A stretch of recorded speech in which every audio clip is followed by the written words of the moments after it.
پھر انہیں صبر کی توفیق دے کر ان پر رحم کیا، پھر دعا قبول کر کے ان پر رحم کیا، پھر دعا قبول کرنے کے بعد صحت کے ساتھ اور مال و دولت وغیرہ لوٹایا اس کے ساتھ. تو یہ سب کچھ اللہ تعالیٰ کی عظیم رحمت تھی، رحمتم من عندنا.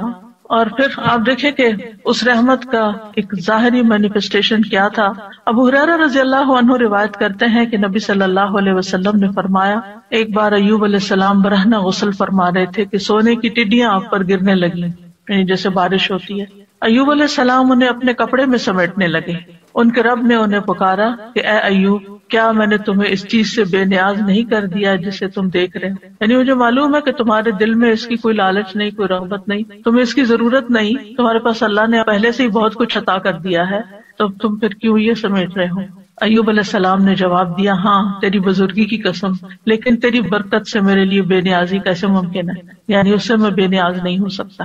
تو بندہ مومن جو ہے وہ اللہ سبحانہ تعالیٰ سے دعا بھی کرتا ہے اور استغنا بھی برتتا ہے، دل میں لالچ بھی نہیں رکھتا، لیکن اگر اللہ تعالیٰ کی طرف سے بن مانگے اس تک کوئی نعمت پہنچتی ہے تو اس کو اللہ کی رحمت سمجھتا ہے، برکت سمجھتا ہے، اور اس سے تکبر کرتے ہوئے بے نیازی نہیں برتتا یا ایسا زہد اور ایسا تکشف ظاہر نہیں کرتا کہ لے جاؤ اس کو، اٹھا لو اس کو، مجھے نہیں چاہیے، مجھے کیا کرنا ہے، میرے پاس آلریڈی بہت کچھ ہے، ایسا رویہ اختیار نہیں کرتا. یہ بھی شکر گزاری کا ہی ایک انداز ہوتا ہے. اور ان کے دل میں یعنی ایک طرح سے یہ شکر گزاری تھی کہ یہ اللہ کی طرف سے آ رہا ہے، کیونکہ ظاہر ہے کوئی انسان تو نظر نہیں آ رہا تھا جو ان پہ سونا برسا رہا، اللہ سبحانہ تعالیٰ کی طرف سے ہی آ رہا تھا، اور ان کے وہم و گمان میں بھی نہیں تھا. اور جو چیز کسی لالچ اور کسی حفظ کے بغیر انسان کے پاس آتی ہے تو اسے اللہ سبحانہ تعالیٰ کی ایک نعمت سمجھ کر شکر گزار ہونا چاہیے بندے کو. وَذِكْرَىٰ لِلْعَابِدِينَ، اور عبادت گزاروں کے لیے ایک نصیحت ہے اس واقعے میں. یعنی عموماً جو عبادت گزار لوگ ہوتے ہیں اگر ان کی دعا قبول نہ ہو تو بعض اوقات وہ مایوس ہونے لگتے ہیں، اتنی دعا کی پھر کچھ نہیں ہوا، یا پھر یہ کہ بعض اوقات عبادت کی وجہ سے شیطان دل میں ایک عجیب سا خیال ڈال دیتا ہے کہ تم تو بہت نیک ہو اور تمہارا دنیا سے کیا تعلق ہو، اور انسان صرف دنیا کو کرٹیسائز ہی کرتا رہے اور دنیا کو برا بھلا ہی کہتا رہے. تو ایسا نہیں، یعنی عبادت اور اللہ کی نعمت دونوں جمع بھی ہو سکتی ہیں، جیسے ایوب علیہ السلام پر جمع ہوئی تھی کہ وہ عبادت گزار تھے، اواب تھے، بہت زیادہ اپنے رب کو پکارتے تھے، اس کی طرف رجوع کرتے تھے. اور اواب جو ہوتا ہے صرف دعا نہیں کرتا بلکہ نماز اور دیگر نیک اعمال کے ساتھ اپنے رب کی طرف رجوع کرتا ہے. اور اس میں اگر اللہ سبحانہ تعالیٰ بندے پر اپنی رحمت فرماتا ہے، صحت دیتا ہے، طاقت دیتا ہے، تو ایسے میں وہ مزید شکر گزار ہوتا ہے. تو اس واقعے میں عبادت گزاروں کے لیے ایک نصیحت ہے کہ اگر بیماری آ جائے، اگر تکلیف آ جائے تو پھر کیا کرنا چاہیے. اگر مختلف چیزوں کے ذریعے انسان کی آزمائش ہو تو پھر کس طرح صبر کیا جائے، اللہ تعالیٰ کے سامنے کیسے فریاد پیش کی جائے، اور پھر جب اللہ تعالیٰ انعام فرمائے تو کس طرح بہیو کیا جائے. کیونکہ بعض لوگ تکلیف میں تو اللہ تعالیٰ کی طرف رغبت کرتے ہیں، لیکن جب تکلیف دور ہو جاتی ہے تو پھر کیا کرتے ہیں، بھول جاتے ہیں، اور پھر وہ اس کو اپنا کارنامہ بتانے لگتے ہیں کہ میں نے ایسا کیا اور ویسا کیا، یہ ایکسرسائز کی اور یہ دوا کھائی اور یہ طریقہ اختیار کیا تو اس وجہ سے مجھے یہ شفا ہوئی ہے، اور اللہ تعالیٰ کو اس میں سے نکال دیتے ہیں. تو بندہ مومن کسی حال میں بھی، چاہے صبر ہو یا شکر ہو، وہ دونوں کیفیات میں رب ہی کے ساتھ جڑا رہتا ہے. ایوب علیہ السلام کا واقعہ حدیث میں تھوڑی تفصیل کے ساتھ بھی آتا ہے. انس بن مالک کہتے ہیں کہ رسول اللہ صلی اللہ علیہ وسلم نے فرمایا، بے شک اللہ کے نبی ایوب علیہ السلام اپنی آزمائش میں 18 برس بیمار رہے، 1-2 دن نہیں، 18 سال. قریبی اور دور کے لوگوں نے انہیں چھوڑ دیا، ساتھیوں نے چھوڑ دیا. البتہ ان کے بھائیوں میں سے یعنی دینی بھائیوں میں سے 2 آدمی صبح و شام ان کے پاس آتے جاتے رہے. تو ایک دن ایک اپنے دوسرے ساتھی کو کہنے لگا، کیا تو جانتا ہے اللہ کی قسم ایوب نے کوئی ایسا گناہ کیا ہے جو جہان والوں میں سے کسی نے نہیں کیا؟ اس پر اس کے ساتھی نے کہا، وہ کون سا؟ اس نے کہا، دیکھو 18 سال ہو چکے ہیں، اللہ نے اس پر رحم نہیں کیا کہ اس کی آزمائش اس سے ہٹا دے. کیونکہ بعض اوقات عبادت گزاروں کی جب آزمائش لمبی ہو جاتی ہے تو لوگ باتیں بنانا شروع کر دیتے کہ یہ تو بہت دین والے ہیں، اور یہ تو قرآن والے ہیں، اور یہ تو بہت نمازی ہیں، اور حج عمرے کرتے ہیں، اور پھر دیکھو ان کے ساتھ کیا ہو رہا ہے. تو ان کے اوپر بھی اسی طرح کی بات ہوئی. جب وہ شام کو ایوب علیہ السلام کے پاس آئے تو ایک نے بے صبری میں وہ بات ذکر کر دی کہ وہ کوئی یہ کہہ رہا تھا تمہارے بارے میں. تو ایوب علیہ السلام نے ان کا الزام سن کر کہا، جو کچھ تم کہہ رہے ہو اس طرح کی کوئی بات میرے علم میں تو نہیں ہے. اب ریاکشن دیکھیں.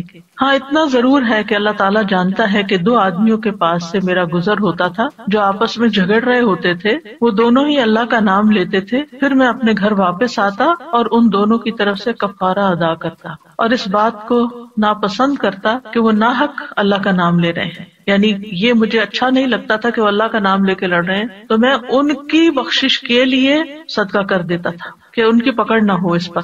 یعنی ایسے نیک انسان.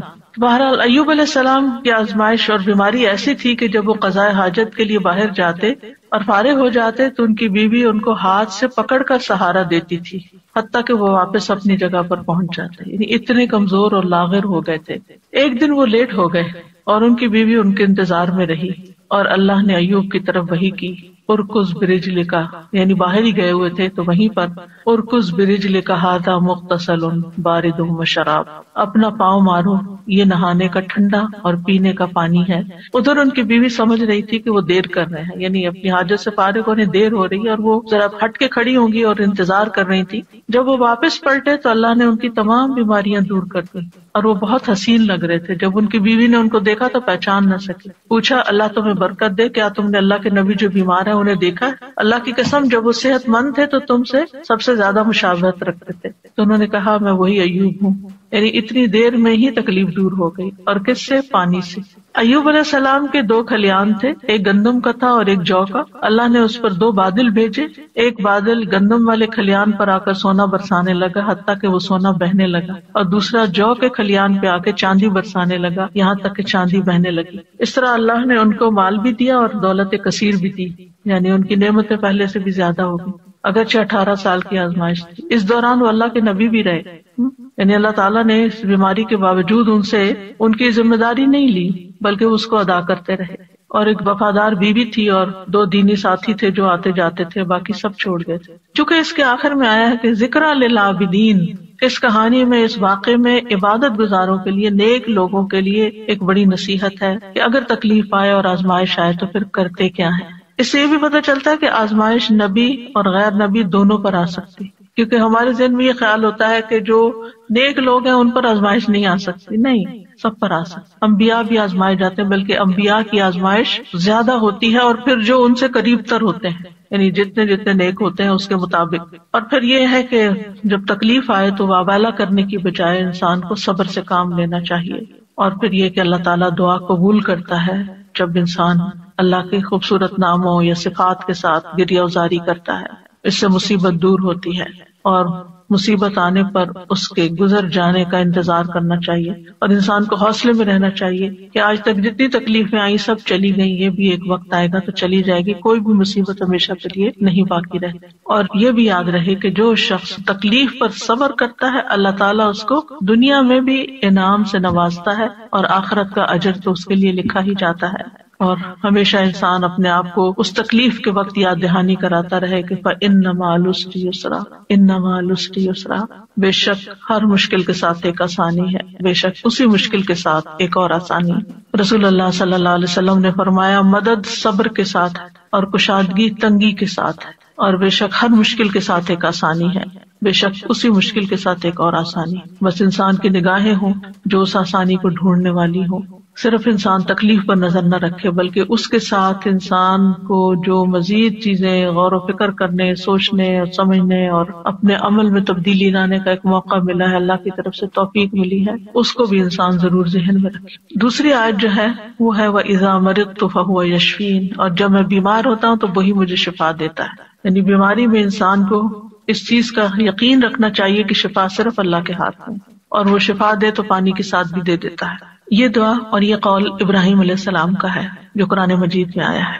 سورۃ الشعراء کی آیت نمبر 80 ہے کہ ابراہیم علیہ السلام نے اپنے والد اور اپنی قوم کے سامنے توحید کی دعوت پیش کی تھی اور اللہ تعالیٰ کا تعارف کروایا تھا انہی الفاظ میں کہ الذی خلقنی فہو یہدینی والذی هو یطعمنی ویسقینی واذا مرضت فہو یشفینی. اسی نے مجھے پیدا کیا ہے، وہی مجھے راہ دکھائے گا، وہی مجھے کھلاتا ہے، وہی مجھے پلاتا ہے، جب میں بیمار ہو جاتا ہوں تو وہی مجھے شفا دیتا ہے. یعنی شفا صرف اور صرف اللہ کے ہاتھ میں ہے، وہی شفا دیتا ہے. انسان کو اچھی طرح یقین ہونا چاہیے. اس لیے جب بیماری آئے جب تکلیف آئے تو پہلا دھیان اللہ کی طرف جائے، پہلا خیال اللہ کی طرف جائے، ڈاکٹر کی طرف نہیں، دوا کی طرف نہیں، لوگوں کی طرف نہیں. اور اس پر اپنے آپ کو ٹیسٹ کیا کریں. اگر کہیں چوٹ لگتی ہے، اگر کہیں درد ہوتی ہے، اگر کہیں کوئی بھی چیز پیش آتی ہے، ایک دم گلا پکڑا جاتا ہے کچھ، تو کیا خیال آتا ہے کہ اس سے نجات اور خلاصی کیسے ہوگی، اب کیا کروں؟ کیونکہ انسان فوراً اس کا توڑ سوچتا ہے نا کہ یہ مشکل آ گئی، اب اس کا توڑ کیا ہو، اب میں کیا کروں؟ تو سب سے پہلے اللہ سے دعا. اللہ تعالیٰ کا نام بھی شافی، یہاں شافی کہہ کے پکار سکتے ہیں، اللہ شفا تیرے ہاتھ میں، یا رب تو مجھے شفا دے. جو اپنی زبان میں، عربی میں، اردو میں، انگلش میں، جس میں بھی پہلے اللہ کو پکارے. اللہ تو اس کی صحت کے اسباب پیدا کرتے، تو یہ آسانی پیدا کر دے. حضرت عائشہ کہتی ہیں کہ رسول اللہ صلی اللہ علیہ وسلم دم کرتے ہوئے یہ دعا پڑھا کرتے تھے، امسح البأس رب الناس بیدک الشفاء لا یکشف الکرب الا انت. اے لوگوں کے رب، تکلیف کو دور کر دے، شفا تو تیرے ہی ہاتھ میں ہے، تیرے سوا اس کو دور کرنے والا اور کوئی نہیں.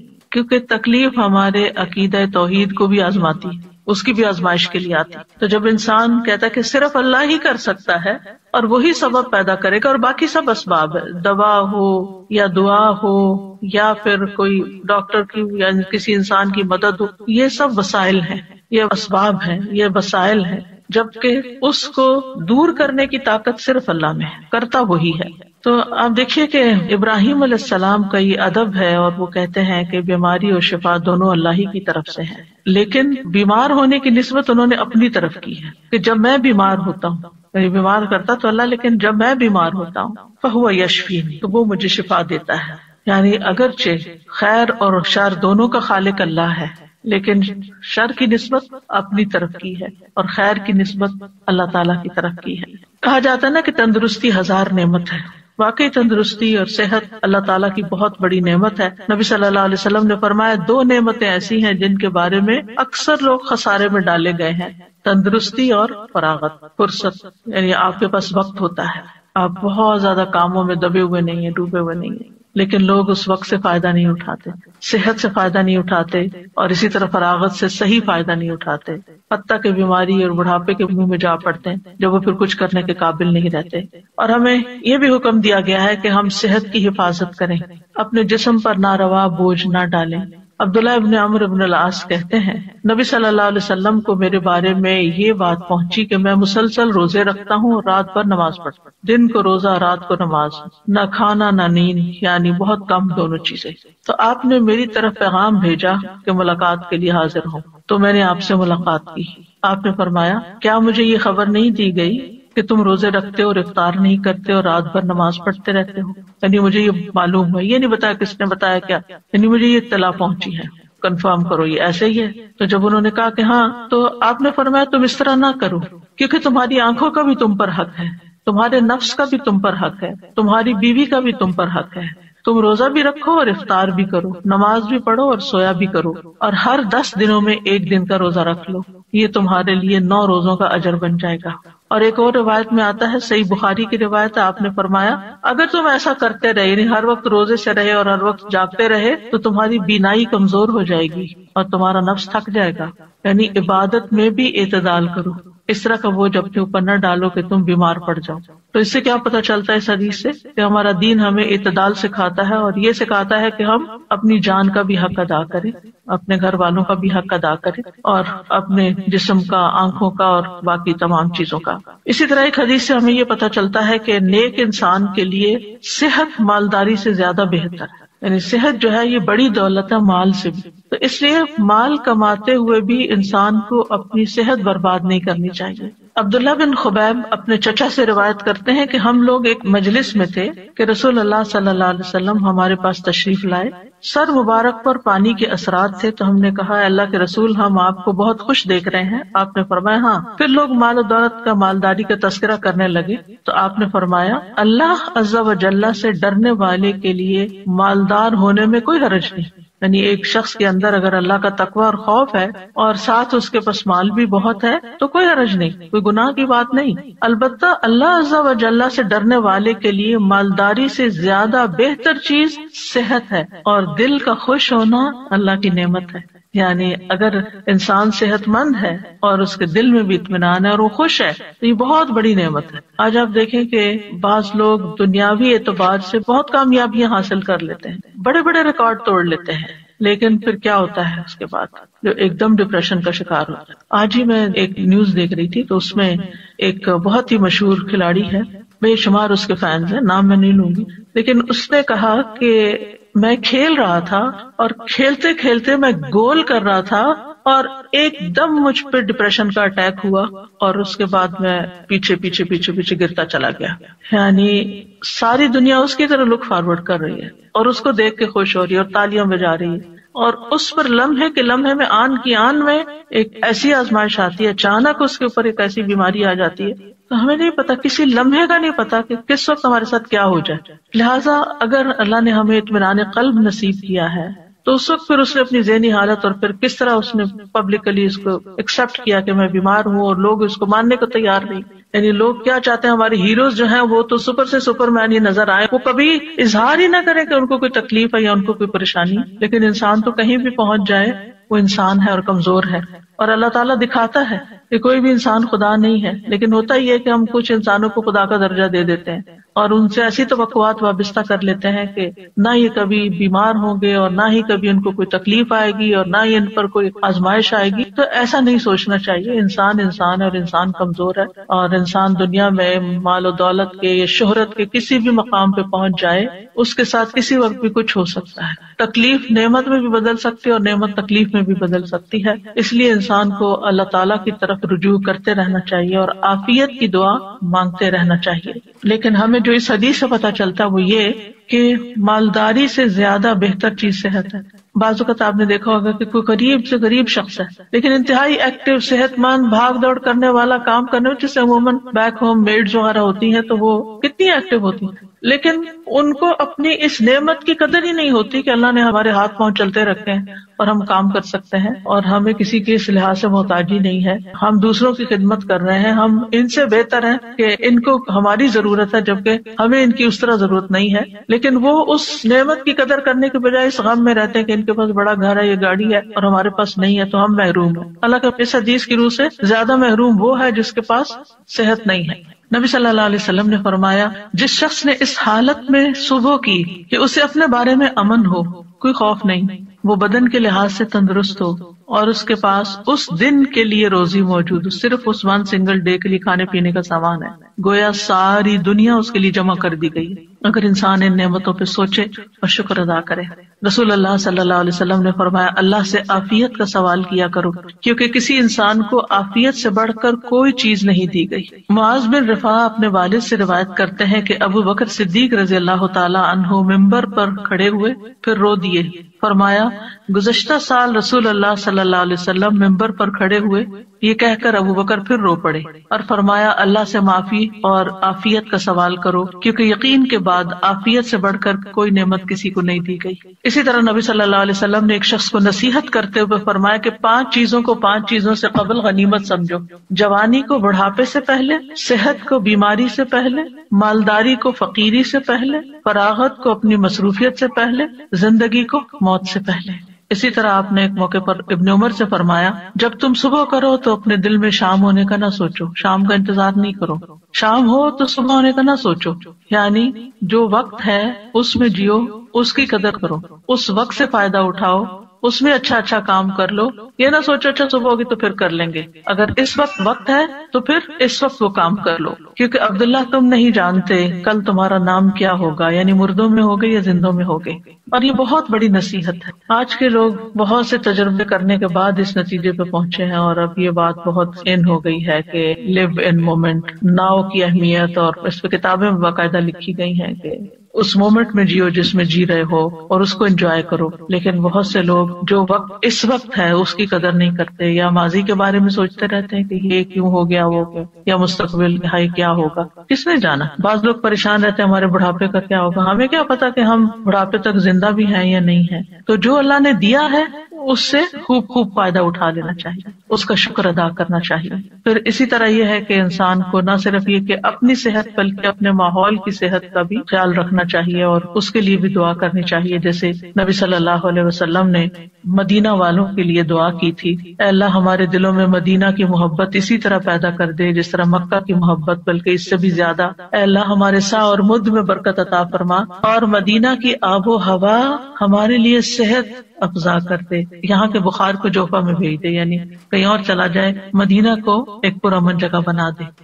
تو انسان کو اپنے بدن میں بھی عافیت کی دعا کرنی چاہیے، اپنے گھر میں بھی، اپنے شہر میں، اپنے ملک میں، کہ جہاں ہم رہتے ہیں امن امان کے ساتھ رہ سکیں، کیونکہ انسان امن کے ساتھ ہی بہت پروڈکٹیو ہو سکتا ہے۔ جب انسان کے اوپر ایک خوف سوار ہوتا ہے، اس کے حالات پریشانی کا شکار ہوتے ہیں، تو اس کو یہ نہیں سمجھ آتی کہ مجھے کیا کرنا چاہیے، یعنی بعض اوقات دل جمتا ہی نہیں پھر کسی کام کو کرنے کے لیے۔ پھر اس بات کو یاد رکھنا چاہیے کہ بیماری کا آنا اللہ کی طرف سے ایک امتحان ہوتا ہے، اللہ تعالیٰ کسی وقت کسی کو بھی آزما سکتا ہے۔ وَلَنَبْلُوَنَّكُمْ بِشَيْءٍ مِّنَ الْخَوْفِ وَالْجُوعِ وَنَقْصٍ مِّنَ الْأَمْوَالِ وَالْأَنفُسِ وَالثَّمَرَاتِ وَبَشِّرِ الصَّابِرِينَ، ہم ضرور تمہیں خوف، فاقے، نیز جان و مال اور پھلوں کے خسارے میں مبتلا کر کے تمہاری آزمائش کریں گے۔ تو اس میں جان جو ہے اس کی آزمائش میں صحت کی آزمائش بھی شامل ہے، یعنی جان جانے کے علاوہ دنیا میں رہتے ہوئے انسان بیمار رہے۔ پھر یاد رکھیے کہ تکلیف اور بیماری انبیاء کو بھی آ سکتی ہے، جیسے ہم نے ایوب علیہ السلام کے بارے میں پڑھا کہ 18 سال بیمار رہے، اور اسی طرح رسول اللہ صلی اللہ علیہ وسلم کو بھی کئی دفعہ بخار آیا۔ ابو سعید کہتے ہیں کہ وہ رسول اللہ صلی اللہ علیہ وسلم کے پاس آئے، آپ بخار میں مبتلا تھے، آپ پر چادر تھی، انہوں نے اپنا ہاتھ چادر پہ رکھا، کہا کہ اللہ کے رسول آپ کا بخار بہت سخت ہے۔ آپ نے فرمایا بے شک ہمارا حال اسی طرح ہوتا ہے، ہم پر آزمائش سخت ہوتی ہے اور ہمیں اجر بھی دگنا دیا جاتا ہے۔ یعنی ایک عام بندہ جس چیز سے آزمایا جاتا ہے، ایک دین والا اور پھر خاص طور پہ نبی، اس سے بڑی آزمائش میں مبتلا کیا جاتا ہے، کیونکہ جس کا درجہ جتنا بلند ہوتا ہے اس کی آزمائش بھی اتنی بڑی ہوتی ہے۔ انہوں نے پوچھا اللہ کے رسول صلی اللہ علیہ وسلم لوگوں میں آزمائش کے لحاظ سے سخت کون ہوتا ہے؟ آپ نے فرمایا انبیاء۔ کہا پھر کون؟ فرمایا علماء۔ کہا پھر کون؟ فرمایا نیک لوگ۔ یعنی جیسے جیسے آپ کے درجے ہوں گے اسی حساب سے آزمائش ہوگی۔ اس لیے اگر کسی کے اوپر کوئی تکلیف بڑی آ جاتی ہے تو وہ تب بھی اللہ سے اچھا گمان رکھے کہ اگر اللہ نے مجھے دوسروں کے مقابلے میں زیادہ آزما لیا تو اس کا مطلب یہ ہے کہ اللہ تعالیٰ کی مجھ پہ نظر کرم ہے۔ اور فرمایا کہ ان میں سے کسی کو جوؤں سے آزمایا جاتا، یہاں تک کہ وہ اسے قتل کر دیتے، یعنی اتنی جوئیں پڑتی اور وہ صاف ہوتی ہی نہیں، نکالتے ہوں گے پھر اور پڑ جاتی، پھر اور پڑ جاتی، خون ہی چوس جاتی ہوں گی۔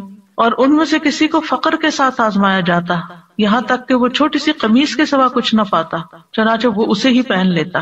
اور ان میں سے کچھ آزمائش پر بہت خوش ہوتے ہیں بنسبت اس شخص کے جو کچھ دیے جانے پہ خوش ہوتے ہیں۔ یعنی اللہ کے نیک بندوں کی ایک پہچان یہ بھی ہے کہ جب ان پر کوئی تکلیف آتی ہے تو پریشان ہونے کی بجائے وہ اللہ سے راضی ہو جاتے ہیں کہ اللہ نے مجھے اس کے لیے چنا، مجھے اس قابل سمجھا تو اس لیے مجھ پر یہ امتحان ڈالا۔ یعنی عافیت تو مانگنی چاہیے، لیکن مانگنے کے باوجود اگر اللہ تعالیٰ آزما لیتا ہے تو ناراضگی کی کوئی گنجائش نہیں۔ مثلاً ایک انسان نیک کام کر رہا ہوتا ہے لیکن ابھی اس کا وہ درجہ نہیں اونچا گیا، وہ گراف ابھی نیچے ہی ہے، کہ یکایک ایسی مصیبت آتی ہے کہ جس پہ صبر کی وجہ سے وہ اعلیٰ ترین درجے پہ پہنچ جاتا ہے، اور اگر وہ صبر نہیں کرتا تو پہلے سے بھی نیچے آ جاتا ہے۔ انبیاء کو 2 آدمیوں کے برابر بخار ہوتا ہے۔ پھر آپ دیکھیے کہ مسلمان کو جب کوئی کانٹا بھی چبھتا ہے تو پھر اس کے ذریعے اللہ تعالیٰ اس کے گناہوں کو ایسے دور کرتا ہے جیسے سوکھے درخت سے پتے جھڑ کے اس کو صاف کر دیتے ہیں۔ مریض کے لیے خوشخبریاں بھی ہیں۔ اب اپنی کوئی نہ کوئی بیماری تکلیف یاد کر لی، کیونکہ آج کل تو ہر شخص کسی نہ کسی بیماری میں کہیں نہ کہیں مبتلا رہتا ہی ہے، اور وہ بہت بودر بھی کرتی ہے بعض اوقات کہ کب میری جان چھوٹے گی اس سے، اور یہ کیوں ہے، اور مجھے اتنی دوا کھانی پڑتی ہے، اور باقی لوگ بغیر دواؤں کے بھاگے دوڑے پھرتے ہیں۔ تو انسان بلا وجہ اپنے اوپر ایک شیطانی وسوسوں کی وجہ سے بوجھ محسوس کرنے لگتا ہے، لیکن یاد رکھیے کہ اللہ تعالیٰ جس کے ساتھ بھلائی کا ارادہ کرتا ہے اس کو مصیبت میں مبتلا کر دیتا ہے۔ یہ صحیح بخاری کی روایت ہے، من یرد اللہ بہ خیرا یصب منہ، کیونکہ اس تکلیف اور اس آزمائش اور اس سپن کے اندر سے گزر کے بندہ نکھر جاتا ہے یا پھر پلٹ جاتا ہے۔ تو یہ جو نکھار ہے نا، اور یہ چمکاؤ جو ہے انسان کے دل کے اندر اور انسان کی پرسنالٹی میں، یہ مشکل سے گزر کر ہی آتا ہے۔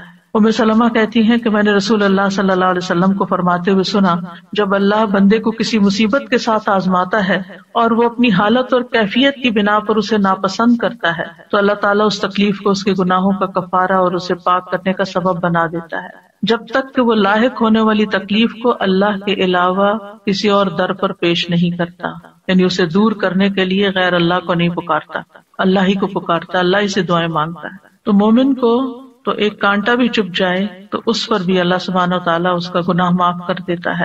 ابو سعید کہتے ہیں کہ آدمی نے رسول اللہ صلی اللہ علیہ وسلم سے پوچھا کہ ہمیں جو بیماریاں لگتی ہیں یہ بتائیے کہ ان پر ہمارے لیے کیا ہے؟ آپ نے فرمایا یہ بیماریاں گناہوں کا کفارہ بن جاتی ہیں۔ ابی ابن کعب نے عرض کیا اگرچہ بیماری چھوٹی ہو؟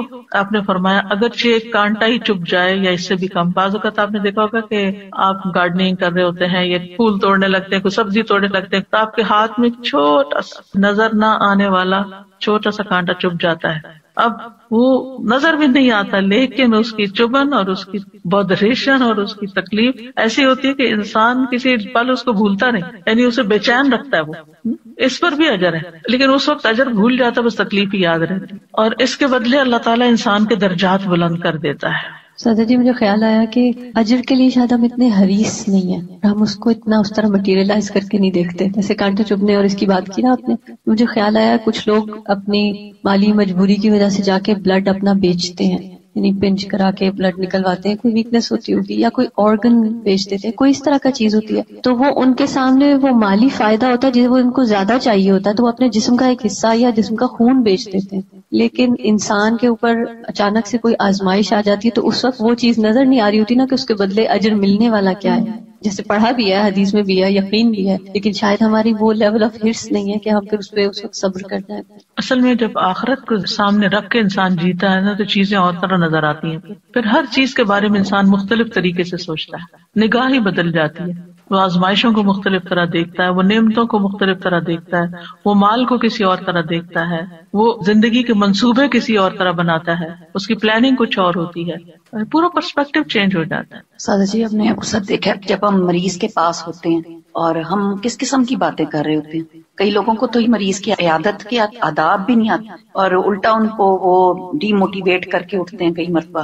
تو یہ اس قسم کی باتیں جو ہیں اگر ہم کہیں لکھ لیں اور کہیں لے جائیں، میں بلکہ کتاب نکال کے رکھی تھی کہ میں ساتھ لے کر آؤں گی، کیونکہ یہ جو میں آپ کو بتا رہی ہوں اس کا بہت سا مٹیریل اس کے اندر موجود ہے، یعنی یہ کتاب جو ہے اس میں اسی طرح ریسرچ کر کے یہ ساری احادیث اور پھر آیات دعائیں وغیرہ جمع کی گئی تھی کہ جب بھی کوئی بیمار ہو تو اس کو تحفہ دے دیا جائے، وہ بیٹھ کے پڑھتا رہے اور کم از کم اس کی پریشانی دور ہو۔ مجھے جب کسی کا پتہ چلتا ہے تو میں اس کو ریکمینڈ کرتی ہوں کہ یہ کم از کم پہلے 2-3 صفحے جو ہے نا وہ تو ضرور پڑھ لو، کیونکہ اس میں یہ خوشخبریاں اور یہ ساری چیزیں کہ بیماری کیوں آتی ہے اور کیا کرنا چاہیے، کیونکہ اگر انسان کو یہ بات سمجھ آ جائے نا کہ میں نے اس میں اب آ تو گئی آنے والی چیز، وہ تو نہیں ٹال سکتا، اب تو وہ اپنے وقت کے ساتھ ہی جائے گی، تو کم از کم ایک حوصلہ بلند ہو جاتا ہے، اس کا مرائل بلند ہو جاتا ہے، اس کی سوچ بدل جاتی ہے، وہ اتنا مزریبل نہیں ہوتا، وہ اتنا سیلف پٹی کا شکار نہیں ہوتا، صبر کرنا آ جاتا ہے جو کہ اس وقت کی ضرورت ہوتی ہے۔ پھر وزٹنگ دا سک، اس میں اگر آپ جا رہے ہیں تو آپ بیمار کے اوپر کیا پڑھ کے دم کریں، اس کے بڑے بڑے حرف بھی ہیں، ٹرانسلیٹریشن بھی ہے اور ٹرانسلیشن بھی ہے، اور خوبصورت پھول بھی ہے کہ جب کہیں رکھی ہوئی ہو تو دیکھ دیکھ کے خوش ہوتے رہیں، تو اس سے حوصلہ ہوتا ہے، تسلی ہوتی ہے۔ یعنی بیماری کا تعلق بھی بہت زیادہ سوچ کے ساتھ ہوتا ہے، کسی بھی مشکل کے وقت اگر آپ کی سوچ پازیٹیو ہے نا تو آپ کے لیے وہ تکلیف ہلکی ہو جائے گی۔ وہ اچانک اٹیک تو ہوتا ہے، آپ ہرٹ ہوتے ہیں، لیکن پھر آپ اس سے فوراً نکل آتے ہیں۔ مریض کے احکام یہ ہر بندے کے پاس ہونی چاہیے، بیمار ہوں تو فوراً ہی نکالیں، اور پھر اس میں کچھ فقہی چیزیں بھی ہیں، یعنی کہ وضو کیسے کریں، تیمم کیسے کب کریں، اور طریقہ تیمم کا، اور نماز کی رخصت، کھڑے ہو کے نہیں تو بیٹھ کے کیسے پڑھیں، لیٹ کے کیسے پڑھیں، اور پھر اس روزے کے بارے میں، پھر اگر حج میں کچھ چیزیں ہو جائیں ایسی تو پھر کیا کریں، اور پھر وینٹیلیٹر کے اوپر یا خودکشی والے کے ساتھ کیا کریں، پھر کچھ مسنون چیزیں جو ہیں، اور پھر آخر میں اس میں بھی دعائیں ہیں۔ یہ دعائیں جو اس میں ہیں اس کے اندر بھی آخر میں ڈالی ہوئی ہیں، کیونکہ بعض اوقات انسان کو اپنے پہ دم خود کرنا ہوتا ہے یا کسی اور پہ کرنا ہے، یا پھر عافیت کی دعائیں ہیں تو وہ ساری اکٹھی کر دی گئی۔ اس کے علاوہ یہ حسن صحت کتاب جو ہے، بیسیکلی جو میرا جینا میرا مرنا ہے، اس کتاب کا جو پہلا چیپٹر تھا حسن صحت کے بارے میں، اس کو جب میں نے پڑھایا تو تھوڑا الیبوریٹ کیا تھا اور نئی چیزیں اس میں ڈالی تھی. تو الحمدللہ اس میں بھی بہت سی ایسی چیزیں. تو یہ کتابیں ہر گھر میں ہونی چاہیے تاکہ اللہ نہ کرے کہ کوئی تکلیف میں ہو یا بیمار ہو تو اس وقت انسان ان کو پڑھ لے. میں نے تو اپنے دائیں ہاتھ کے پاس رکھی ہوئی ہے تاکہ وقتاً فوقتاً پڑھ کے اپنی سوچوں کا علاج بندہ کرتا رہے، اپنا مورال بہتر کرتا رہے. کیونکہ بیماری تو بیماری ہوتی ہے لیکن اس کے اندر جو پریشانی اور جو نیگیٹو تھنکنگ اور شیطان کے وساوس وہ انسان کو زیادہ بیمار کر دیتے ہیں. اور جب انسان کو یہ ہوتا ہے کہ بیماری اللہ کی رضا کا سبب بھی بن جاتی ہے تو انسان کے لیے حوصلہ ہو جاتا ہے. وہ کیلنڈر بھی اسی مقصد کے لیے بنایا تھا کہ ڈاکٹرز کی ٹیبل پر ہو، کیونکہ ہوتا یہ ہے کہ جب ڈاکٹر کی ٹیبل پہ کوئی چیز بھی رکھی ہوتی ہے نا تو مریض جب بیٹھا ہوتا ہے تو ادھر ادھر کچھ نہ کچھ پڑھتا رہتا ہے، تو اس دن کا ڈیٹ بھی ہو اور پھر ساتھ وہ حدیث بھی پڑھ لیں. میں نے رکھا ہوا مین روم، اس کو بدلتی رہتی ہوں، آتے جاتے پڑھتے رہتے ہیں. بالکل.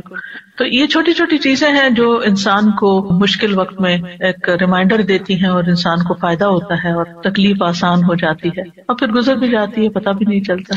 سر جی، میں سوچ رہی تھی کہ حضرت ایوب کے صبر کی تو مثال ہے ہی، لیکن اس کے ساتھ ان کی جو بیوی تھی، وہ جو تیماردار تھی، ان کی اولین، ان کا اپنا صبر اور ان کا حوصلہ اور ان کی ہمت افزائی حضرت ایوب کو کرواتے رہنا. ہم سب ان لوگوں کے لیے جو تیمارداری کرتے ہیں کسی نہ کسی حوالے سے، کسی نہ کسی بیمار شخص کی، تو کتنا ضروری ہے کہ اس کی امید کبھی نہ توڑیں. میں ایک موٹیویشنل اسپیکر کا ایک چھوٹا سا کلپ تھا، وہ سن رہی تھی، وہ ڈاکٹر بھی ہیں، تو وہ بتا رہے تھے کہ ایک بہت ہی سیویئر قسم کا کینسر کا پیشنٹ تھا جس کو ملٹیپل کینسرز ہوتے گئے اور وہ بار بار اپنے ڈاکٹر سے یہ پوچھتا تھا کہ میں کب تک سروائیو کروں گا، میں اور کتنا جی سکتا ہوں. تو ہر بار اس کو یہ کہتے کہ کوئی نہیں، آپ بالکل ٹھیک ہو جائیں گے، کوئی مسئلہ نہیں ہے، آپ کو بیماری آپ کی دور ہو جائے گی. اور وہ ٹھیک ہو جاتا تھا، اس کا وہ کینسر دور ہو جاتا تھا. لیکن ایک وقت ایسا آیا کہ جب وہ ڈاکٹر جو تھے ان کے منہ سے بس اب یہ نکل گیا کہ بس اب آپ دعا کیجئے، اب ہم کچھ نہیں کر سکتے. یعنی اس کی امید ختم ہو گئی، اور وہ اس کی امید کا ختم ہونا تھا کہ وہ خود بھی ختم ہو گیا.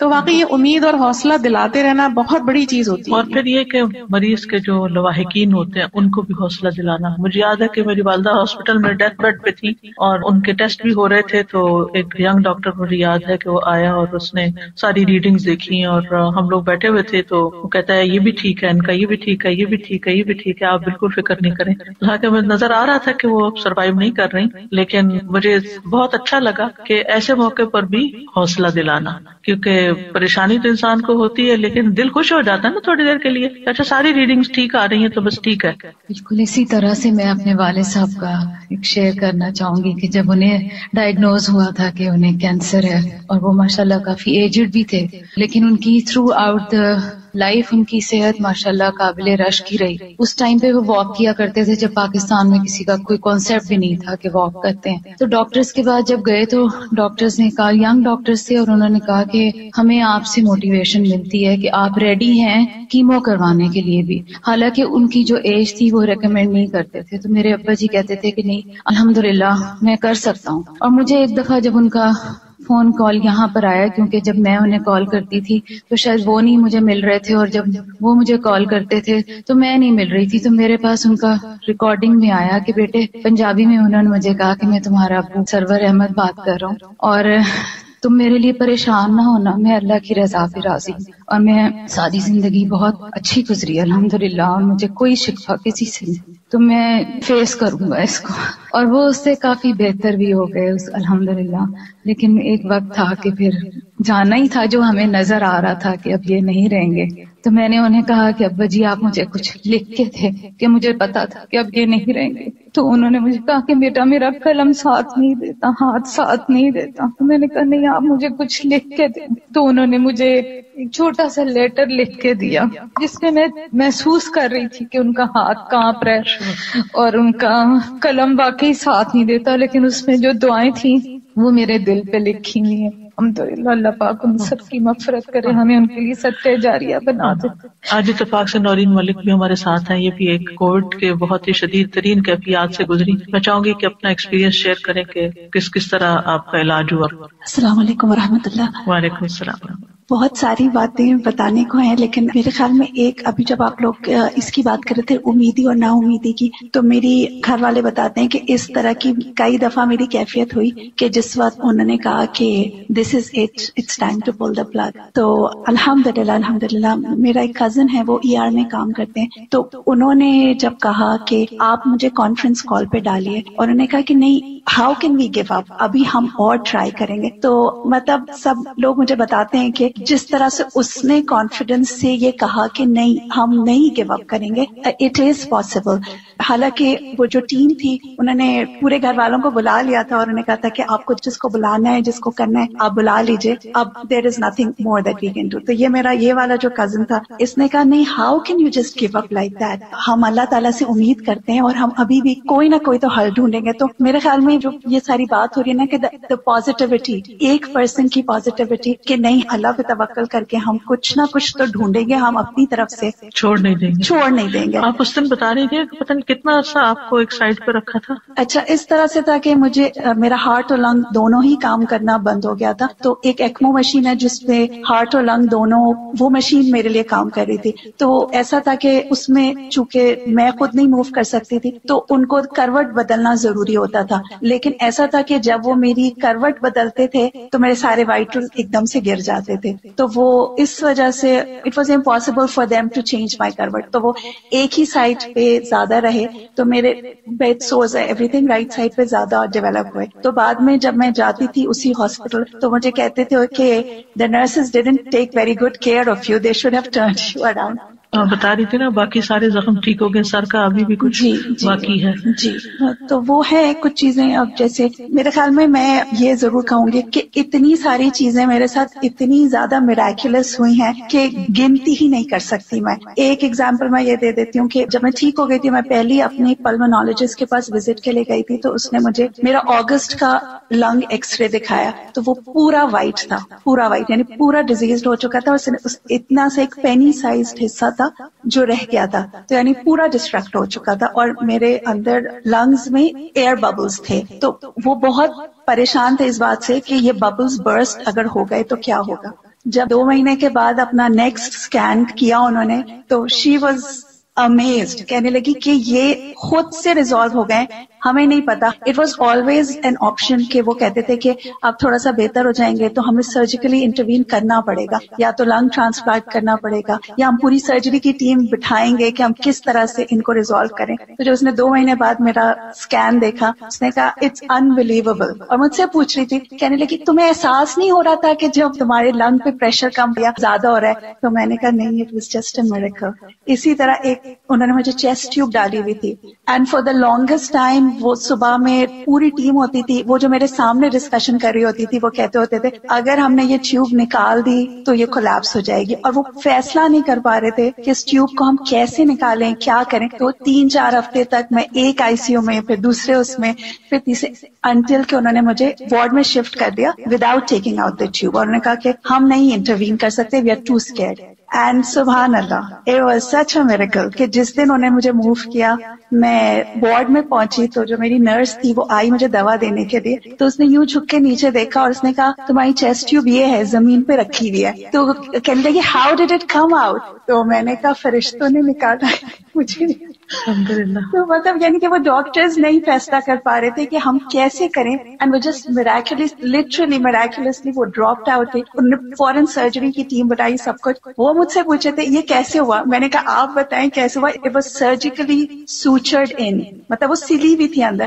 دیر واز نو وے کہ کوئی ہیومن بھی اس کو ایسے کھینچ کے نکال دے. لیکن جب انہوں نے مجھے شفٹ کیا تو وہ ٹیوب خود سے زمین پہ تھی. I mean it was one of those things کہ وہ فیصلہ ہی نہیں کر پا رہے تھے اگر ہم نے کیا تو اس کے ساتھ کیا ہوگا.